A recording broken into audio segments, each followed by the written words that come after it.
One of the biggest mistakes I see people make when they're trying to run ads for their business, especially through Facebook and Instagram ads, is that they get a lot of clicks. They get a lot of views on the ads, but those don't essentially turn into leads for their business. Frustrating, right? I totally get it and I understand where you're coming from. But let me just say this. There are certain strategies that you'll want to follow when you're running paid ads for your business and when you're looking for that lead generation aspect of your ads. But let's actually just dive into a bunch of different reasons why this could be happening for you. Hey there, my friend. Welcome back to another episode of the More Than Social podcast. My name is Lisa Ann. If this is your first time hanging out with me, welcome. So glad that you have found us. Today, we're going to dive into the nitty gritty of paid advertising, but more specifically, I want to chat about why you may be seeing people view your ad, click on your ad, but you're not actually getting leads when it comes to Facebook and Instagram advertising. Now, in my opinion, if you're going to be running ads for your business, I would rather generate leads, generate sales versus just getting eyeballs on my content, right? Now, sometimes people would say, well, I'm looking for brand awareness. But the key is when you are running ads just in general, what's going to happen, even if you are focused on the lead generation side of things, you're still going to boost that brand awareness. You're still going to boost your exposure.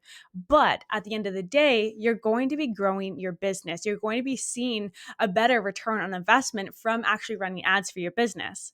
So if you are in a situation where you are trying to run ads for your business, but you're not actually seeing those leads and sales come in, what I'm going to do today is go over 5 different reasons why this may be happening for you. So let's start with the very first reason. And one of the reasons why I see a lot of times this is actually happening. First and foremost, I want you to look at the actual type of ad that you are running. Okay, so there are so many different types of ads that you can run on Facebook and on Instagram. But when you are looking for lead generation, it's important that you know how to choose the right actual ad objective for you. Now, let me explain this by telling you a story about Lawrence. So, Lawrence is a fantastic client of mine, and his reels were getting a lot of views. But were those views turning into leads? No, it wasn't happening for him. And do you want to know why? He was using the wrong type of ad. And I'm not just talking about the wrong type of content, I'm actually talking about the wrong type of ad. There are different types of ads, but he was simply pressing that boost button on his reel. You know, when you post your content on social media and it says, hey, click this button, put some ad behind it so you'll get more people seeing it. Here's the thing. Using those type of ads, using that boost button on Facebook and Instagram, it is the lowest end ad strategy. And I made sure that Lawrence knew this and we had to make some real big tweaks. But let's keep this one between us. Instead of pressing that boost button, what you're going to do is set up ads on the back end of Facebook. So it is called Meta Business Manager. Essentially, this is the back end of Facebook where you can manage all the assets for your business. So whether that's your Facebook page, your Instagram page, all of your ads, all that stuff. But it's going to give you some options when it comes to paid advertising. When you're in there, you'll see that there are a lot of different types of ads that you can run depending on your overall goal. So for example, you can actually tell the platform that you want leads, not views.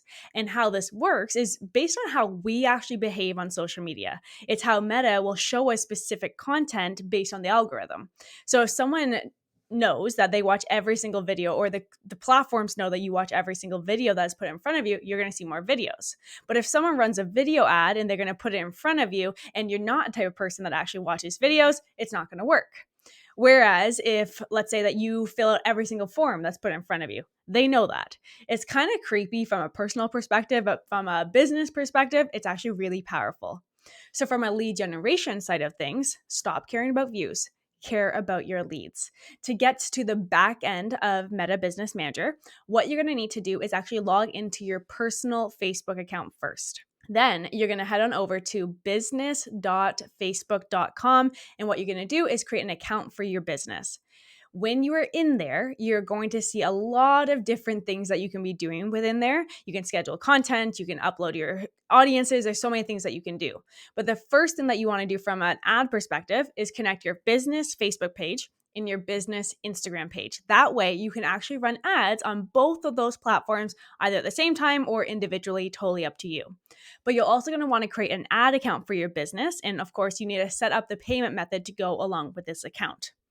when you're inside the ad account, and this is called Ads Manager, you'll notice that you have a bunch of different types of ads that you can actually run. There's going to be a green button that you're going to click.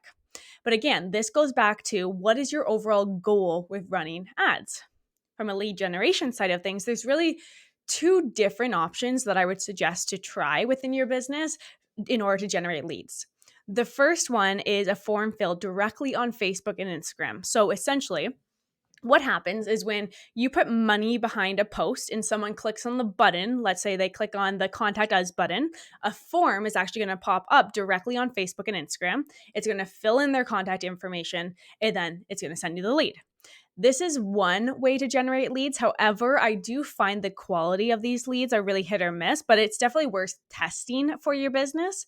Now, what I would recommend running is something called a conversion ad. So this is the type of ad that honestly I run 99.9% of the time for myself, for my clients, what I've done for over 8 years now. A conversion ad is essentially saying to Facebook, saying to Instagram, hey, I want someone to take an action outside of Facebook and Instagram. So for example, let's just say that you are sending someone to your website or to a funnel. You can actually track if someone becomes a lead and fills out your contact form. Now, when running a conversion ad, something that you will absolutely need to set up is something called a meta pixel, which is essentially a code that you're going to put on your website and on your funnel that's going to track what people are actually doing outside of the platforms. Now, that's very, very high level of that. I can go on and on about this code, but in short, what you're going to do is you're going to install it on your website, install it on your funnel, and that is when you're going to say, hey, Meta, when someone hits this specific page, aka the thank you page, after they fill out that form, this is when I want you to consider that I just generated a lead. That's the very first thing that we would look at if your leads are not coming in from your ads. Now, if you are running the right type of ad and that's not actually the issue, another thing that we're going to look at is your overall messaging. So here's what you need to know when running ads from a messaging standpoint. The key to running effective ads for your business is to keep your messaging across the board very, very consistent. Now, I'm talking about consistency in your actual ad, in the headline, in the caption on your website or funnel, even the copy that you're kind of sprinkling all over social media. Think of this kind of like the conversation that you would have with a prospect on a Zoom meeting or a discovery meeting, whatever it's going to be for you. Your conversation, it never just goes random, never goes off track. You're not going to talk about random things just really out of nowhere. You're going to talk about their specific problem and how you can actually be the solution, right? You're talking about the pain points. You're positioning yourself as that solution. This is exactly what needs to happen when you present yourself online, and especially when you're using paid advertising, especially from a social media standpoint. Google Ads, totally different story. But you got to make sure that you are talking directly to that dream client, and the consistent conversation that you're going to have is speaking that same message over and over. More importantly, you want to make sure that it really aligns with the message and with the action that you actually want them to take on the back end. So, for example, let's just say that you are marketing a free masterclass that you're hosting. In your ad, you don't want to explain what your masterclass is all about in one way, then all of a sudden they actually go to register for the masterclass and it's a totally different topic. There's going to be a huge disconnect. And what you're doing there is you're actually having that disconnect is going to affect the lead overall quality, but also the ads over time is going to be like, this doesn't line up. Now, when you're getting people to click on the ad because it's going well, but then they land on that page, like I said, they're not actually going to register. So in this case, you want to make sure that you're always double checking that your message is consistent from the very first time that they see you all the way to the action that you actually want them to take, aka the action that you want them to actually become a lead. That's going to be the second thing that you got to look at. Now, the third thing that we would look at, if your ad is, let's say, the right type of ad, and your message, you know 100% that it's clear, it is actually what you're talking about, you're actually sending them to the right place, and that message is consistent, right? This is actually going to be about the audience that you are targeting. Now, I found in 2022, when Facebook made a lot of changes with how they're actually tracking things, people began to get a little more broader when it came to targeting with their ads. Now, some people wouldn't even put in any targeting. They would just say, hey, run this to all of Canada and let the platform do its thing. And let the platform figure out who this should be put in front of.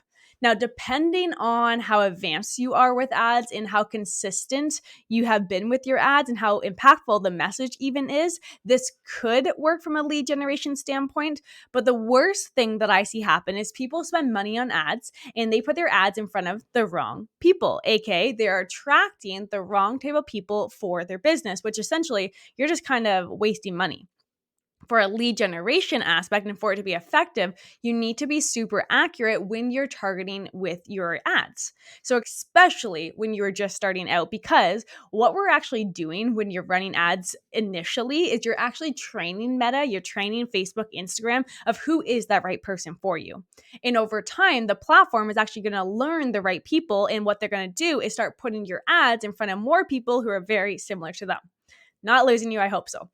But if you're getting a lot of leads from people who aren't actually the right fit for your business or for your offer, you're just kind of creating this negative snowball effect for your business.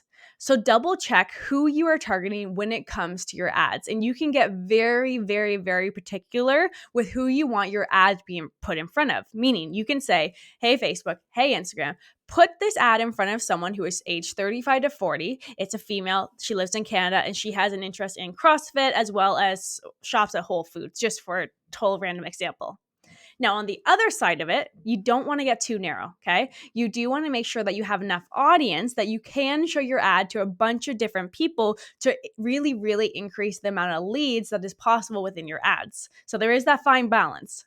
Now, when you are setting up the targeting within the back end of Facebook through your business manager, there is a number that tells you how many people estimated you're going to reach. I try to keep that number between 1 to 3 million if possible. Okay, so now let's say that you're running the right type of ad, you're putting it in front of the right people. Your message, yes, is 100% consistent across the board. It's really speaking to that person. What is the next thing that we can look at? This is going to be, where are you actually sending the traffic? Now, on the podcast, I have actually taught a lot about this, and I've talked a lot about funnels and websites and really the difference. Actually, I did a podcast episode on the difference between a website and a funnel, so I will make sure to link that in the show notes for you. But there are very, very particular strategies that you could be implementing into your business that is really going to boost your lead generation aspect. If you are sending people, let's say, to a website that is super distracting, it's actually going to decrease the chances of you generating a lead in the first place. I know this may sound weird, but let me just ask you this. How many times have you gone to someone's website, you've intended to make a purchase, or you've intended to fill that contact form, right? Then all of a sudden you see that they have a blog. So you're like, okay, let's click over here. Go check out the blog. Then you're like, oh, let's check out all their different services. What else do they do? And you're just kind of scrolling through their website. Then all of a sudden your phone rings or you have an appointment. So you just rush out the door. You close your computer, turn off the tab on your phone, wherever you're kind of searching on this place. And then you move on with your day. How many times did that happen to you? Now, what are the chances that you're going to come back right away to this website and finish what you were doing in the first place? I do it with Lululemon all the time. I go to purchase something and then I just don't do it. The chances, because they've already left, is a lot slimmer that you're going to get the leads.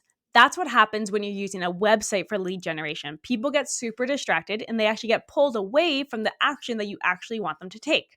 So, from a lead generation side of things, you want to make it as easy as possible for someone to complete that action that you want them to take. This is where a funnel is going to come into play. And I want you to think about a funnel kind of as like a mock website. The key with a funnel is that you're literally walking your prospects step by step through the exact actions that you want them to take in order to become a paying client or a customer for you.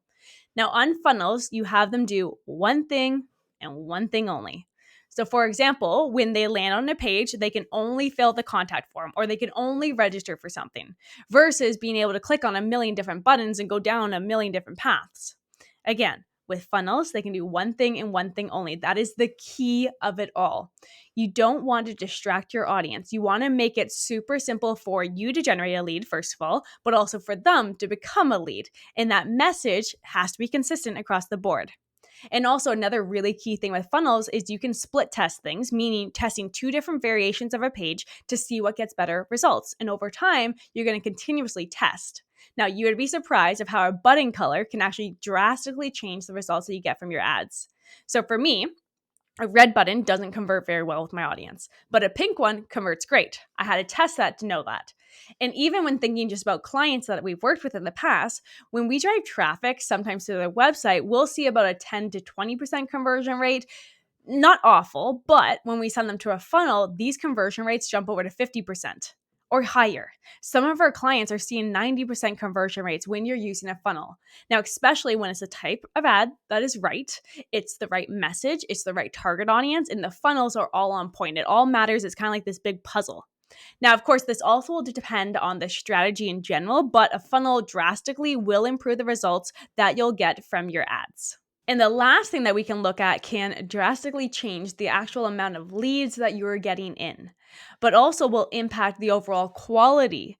Okay, so this is when we're starting to look at the form that you're going to fill out, if it is that form. Most people will start off by collecting people's phone numbers, emails, and their name, of course, which is absolutely great. But then I've seen the other side of it where people are asking like 15 to 20 questions on a form, and they're like, why am I not getting leads? I am all about getting the highest quality leads. And when you start to add questions on a form, it's a really good strategy to push people away who are going to waste your time and make sure you're pulling in the best quality.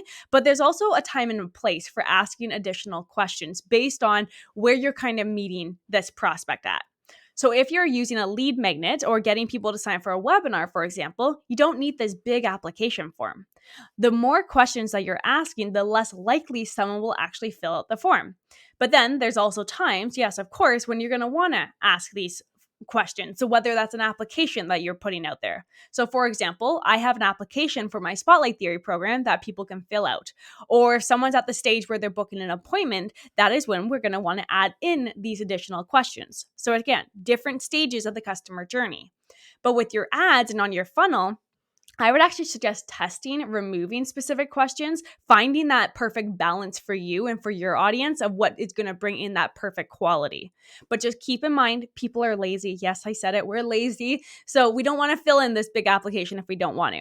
And if you're at the very top of the funnel where you just kind of want to get people into your bubble, you don't need all those questions. People only want something that's simple, that's straightforward.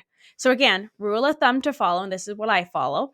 If you're ever looking from a lead generation standpoint just to grow your email list, to get people at that very beginning stage of the relationship and really just get them in your bubble, I highly recommend you stay away from adding a bunch of questions on a form. Stick to name, email, add a phone number if you want to, but you don't need to. So this is when you're using a lead magnet, like a guide or a checklist or a free webinar. Just get people's contact information. But if you're looking at the lead generation strategy where people are at the stage where they're actually ready to book an appointment to talk to you or apply for your program, just like the two examples I gave you, the key here is to use forms to push people away who are not the right fit. But you'll want to pull in people who are the right ones. But again, remember, people are lazy. So make sure you add in questions in the form that are the questions that you like absolutely need to know. And I wouldn't go beyond 8 questions. The more questions you have, the less likely that someone is actually going to fill out the form. So just remember that. Now, 8 is kind of like my magic number. There definitely are clients of mine who have more questions than 8. Typically, I would kind of cap them at 10, but we had to test it. There's a fine balance. But what is great about these is the people that are filling in this form, they're clearly hot leads. They're very interested. Now, like I said, for me, 8 is that like perfect number, but test it for yourself. It's always going to be about testing. Now, there is a lot of pieces of the puzzle when running ads. It's definitely not a one-size-all-fits approach. But when I place something on my account, we can place the exact same thing on your account and get completely different results. That's why it's so important to look at the data that's actually happening within your business manager and make tweaks where necessary. I want you to start with these 5 aspects if you want to see more leads coming in versus just getting eyeballs or clicks on your content. And what could be stopping you from getting these clicks is actually all of these pieces of the puzzle. So look at it all and make small tweaks. But at the end of the day, it's really about understanding your audience, delivering that consistent message, and creating this customer journey that is really easy to follow, one step at a time. I hope this helps. And of course, If you have any questions, feel free to reach out to me on social media at Lisa Ann Coaching at any point in time. I always love talking about this stuff. And if you want to learn how to run ads for your business, you want to implement systems that literally work like clockwork for lead generation, I would love to see your application come in for the Spotlight Theory program. We did just start our first one of the year, so that one is full, but we are taking applications for the April start date. So I will link the application down below for you. But regardless, have a fantastic day. Thank you so much for hanging out with me, talking about ads. I love this stuff, and I hope you do too. I'll talk to you next week. Bye for now.